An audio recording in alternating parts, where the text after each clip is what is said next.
ಶಬರಿ, ನಿನ್ನ ಇಷ್ಟ ಸಿದ್ಧಿಸಲಿ. ನೀನು ತಪಸ್ಸು ಮಾಡಿದ ಈ ಸ್ಥಳ ಇಂದಿನಿಂದ ಶಬರಿಮಲೆ ಎಂದೇ ಪ್ರಸಿದ್ಧಿಯಾಗುವುದು. ಅಷ್ಟು ಸಾಲದು ತಂದೆ. ನೀನು ಅನವರತ ಈ ಗಿರಿಯಲ್ಲಿಯೇ ನೆಲೆಸಬೇಕು. ಶರಣು ಎಂದು ಬಂದವರ ಕಷ್ಟಗಳನ್ನು ನಿವಾರಿಸಿ ನೆಮ್ಮದಿ ಕೊಡಬೇಕು ತಂದೆ. ಆಗಲಿ, ನಿನ್ನಿಷ್ಟದಂತೆ ಆಗಲಿ. ನೀನು 18 ಬಾರಿ ಪ್ರದಕ್ಷಿಣೆ ಮಾಡಿ ನಮಸ್ಕರಿಸಿ ಬೇಡಿದ ಬೇಡಿಕೆಯಂತೆ ನಾನು ಇನ್ನು ಮುಂದೆ ಈ ಶಬರಿಮಲೆಯಲ್ಲೇ ನೆಲೆಸುವೆನು. ನನ್ನ ಮಂದಿರಕ್ಕೆ 18 ಮೆಟ್ಟಿಲುಗಳಿದ್ದು ಅವು 18 ಸಿದ್ಧಿಗಳ ಸಂಕೇತವಾಗಿರುವವು. ಬರುವ ಭಕ್ತರು ಪ್ರತಿ ವರ್ಷವೂ ಒಂದೊಂದು ಸಿದ್ಧಿಯನ್ನು ಪಡೆಯುವರು. 18 ವರ್ಷಗಳು ನಿರಂತರವಾಗಿ ಈ ಪುಣ್ಯ ಭೂಮಿಗೆ ಬಂದು ದರ್ಶನ ಮಾಡಿದವರು ಸಿದ್ಧ ಪುರುಷರಾಗಿ ಮೋಕ್ಷವನ್ನು ಪಡೆಯುವರು.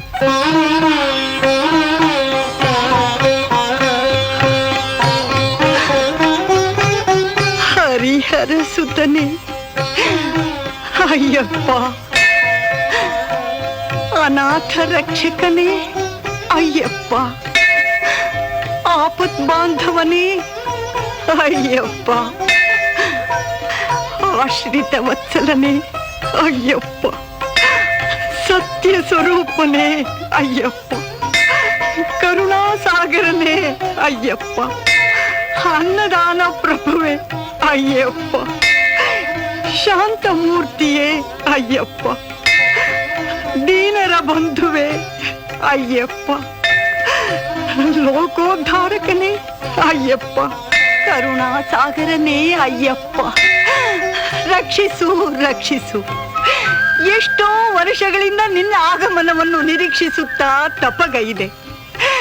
ಲೋಕೋದ್ಧಾರಕ್ಕಾಗಿ ಧರೆಗೆ ಬಂದ ಧರ್ಮ ಪ್ರಭುವೇ, ನನ್ನನ್ನು ಉದ್ಧರಿಸು. ಶಬರಿ, ನಿನ್ನ ಇಷ್ಟ ಸಿದ್ಧಿಸಲಿ. ನೀನು ತಪಸ್ಸು ಮಾಡಿದ ಈ ಸ್ಥಳ ಇಂದಿನಿಂದ ಶಬರಿಮಲೆ ಎಂದೇ ಪ್ರಸಿದ್ಧಿಯಾಗುವುದು. ಅಷ್ಟು ಸಾಲದು ತಂದೆ. ನೀನು ಅನವರತ ಈ ಗಿರಿಯಲ್ಲಿಯೇ ನೆಲೆಸಬೇಕು.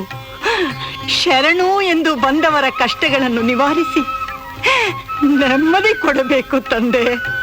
ಆಗಲಿ, ನಿನ್ನಿಷ್ಟದಂತೆ ಆಗಲಿ. ನೀನು 18 ಬಾರಿ ಪ್ರದಕ್ಷಿಣೆ ಮಾಡಿ ನಮಸ್ಕರಿಸಿ ಬೇಡಿದ ಬೇಡಿಕೆಯಂತೆ ನಾನು ಇನ್ನು ಮುಂದೆ ಈ ಶಬರಿಮಲೆಯಲ್ಲೇ ನೆಲೆಸುವೆನು.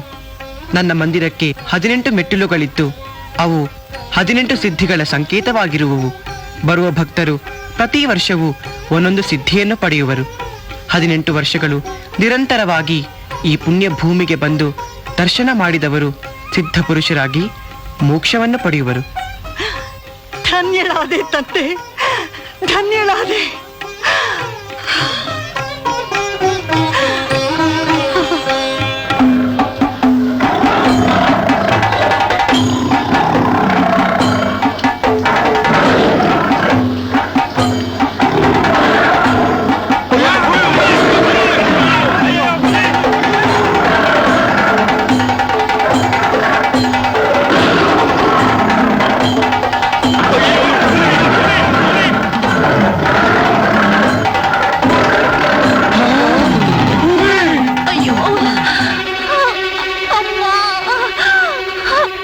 ಮಣಿಕಂಠನು ಕಾಡಿನಿಂದ ಹಿಂತಿರುಗದೇ ಇರುವುದನ್ನು ನೋಡಿದರೆ ಯಾವುದಾದರೂ ಕೆಟ್ಟ ಕಾಡು ಪ್ರಾಣಿಯ ಬಾಯಿಗೆ ತುತ್ತಾಗಿರಬಹುದೆಂದು ನನ್ನ ಮನಸ್ಸೇಕೋ ಪರಿತಪಿಸುತ್ತಿದೆ ಪ್ರಭು.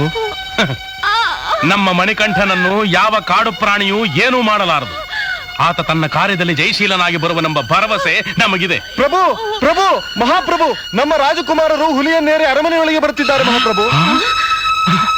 ನೋಡಿದೆಯಾ ದೇವಿ, ನಿನ್ನ ಪ್ರಾಣವನ್ನು ಕಾಪಾಡಲು ಆ ಮಹಾನುಭಾವ ಮಣಿಕಂಠ ತನ್ನ ಪ್ರಾಣವನ್ನು ಲೆಕ್ಕಿಸದೆ ಹುಲಿಯನ್ನೇ ಕರೆತಂದಿರುವನು. ಮಣಿಕಂಠ, ಮಣಿಕಂಠ,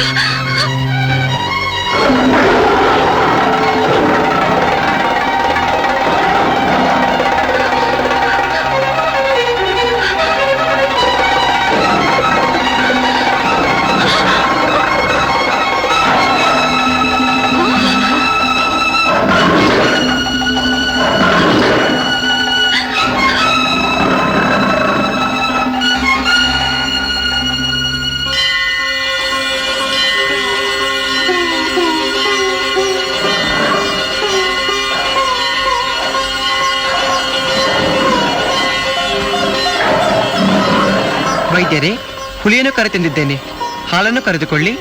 ತಪ್ಪಾಯ್ತು ಒಡೆಯ. ಚಿನ್ನದ ವರಹಕ್ಕೆ ಆಸೆಪಟ್ಟು ಮಂತ್ರಿಗಳ ಮಾತನ್ನು ಕೇಳಿ ಮಣ್ಣು ತಿನ್ನುವ ಕೆಲಸ ಮಾಡಿಬಿಟ್ಟೆ. ದಯವಿಟ್ಟು ಕ್ಷಮಿಸಿ.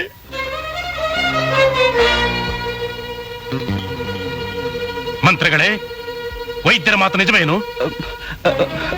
ನಿಜ ನಿಜ ಪ್ರಭು, ನಿಜ. ರಾಜ್ಯದಾಸೆಗೆ ಬಲಿಯಾಗಿ ಮಹಾರಾಣಿಯವರ ಮನಸ್ಸನ್ನು ಕೆಡಿಸಿ ಹುಲಿಯ ಹಾಲಿನ ನೆಪ ಮಾಡಿ ಮಣಿಕಂಠನನ್ನು ಕಾಡಿಗಟ್ಟಿದೆ.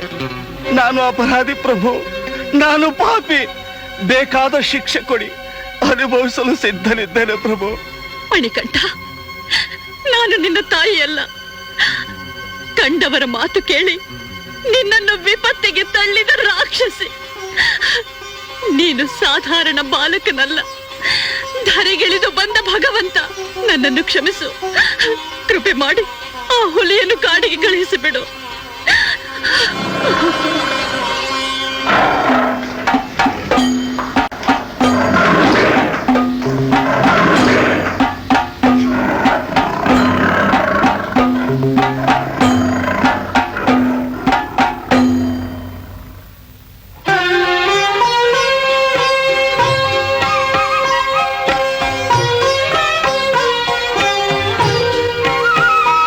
ಕಂದ, ಮಣಿಕಂಠ, ಇವರೆಲ್ಲರ ಪರವಾಗಿ ನಾನು ಕೈ ಮುಗಿದು ಕೇಳಿಕೊಳ್ಳುತ್ತೇನೆ. ನಡೆದದ್ದೆಲ್ಲ ಕನಸೆಂದು ಭಾವಿಸಿ ಇವರ ತಪ್ಪುಗಳನ್ನೆಲ್ಲ ಮನ್ನಿಸಿ ಬಿಡಪ್ಪ. ಅಪ್ಪಾಜಿ, ನಡೆದ ಘಟನೆಗೆ ಇವರೆಲ್ಲ ನಿಮಿತ್ತ ಮಾತ್ರ. ನಾನಿಲ್ಲಿಗೆ ಬಂದ ಕಾರಣವೇ ಬೇರೆ. ನೀವೆಲ್ಲರೂ ಸೇರಿ ನಿಮಗರಿವಿಲ್ಲದೆಯೇ ನನ್ನ ಕಾರ್ಯಕ್ಕೆ ಸಹಾಯ ಮಾಡಿದಿರಿ. ಆ ಪರಮಾತ್ಮ ನಿಮ್ಮೆಲ್ಲರಿಗೂ ಶುಭವನ್ನುಂಟು ಮಾಡಲಿ.